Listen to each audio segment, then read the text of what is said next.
EMF equation of transformer. As we know, in a transformer, due to the AC input voltage, an alternating magnetic flux is produced in the primary winding and an electromagnetic field is generated due to the self-induction, whereas this alternating magnetic flux is linked to the secondary winding and the electromagnetic field thus induced is due to mutual induction. Magnitude of this induced electromagnetic field is calculated using EMF equation of the transformer. Alright, let us take a look at the nitty-gritty of the equation. Let N1 denote the number of turns in the primary windings. Let N2 denote the number of turns in secondary windings. Phi m be the maximum flux in the core and F be the frequency of AC input. The flux increases from its zero value to the maximum value in 1/4 of cycle, that is, in 1/4 of the F second, where F is the frequency or period for one cycle.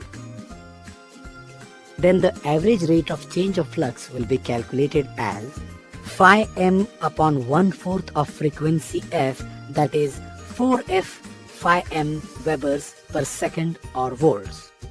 Now, rate of change of flux per turn means induced EMF in volts.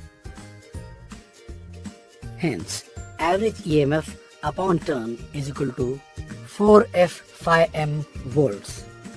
If flux phi m varies sinusoidally, then RMS value of induced EMF, that is, electromagnetic field, is obtained by multiplying the average value with form factor.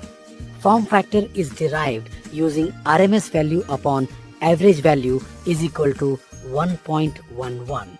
Hence, RMS value of EMF upon turn is equal to 1.11 into 4F phi m volt.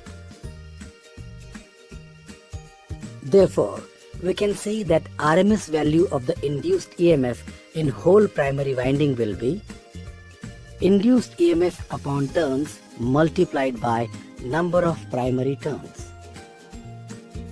That is, E1 is equal to 4.44 time F time number of turns in primary windings time phi m.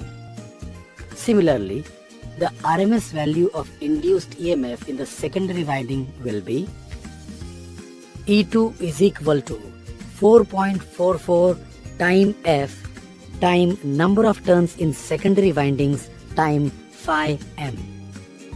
From the two equations just created, that is E1 and E2, we get the E2 upon E1 equal to N2 upon N1.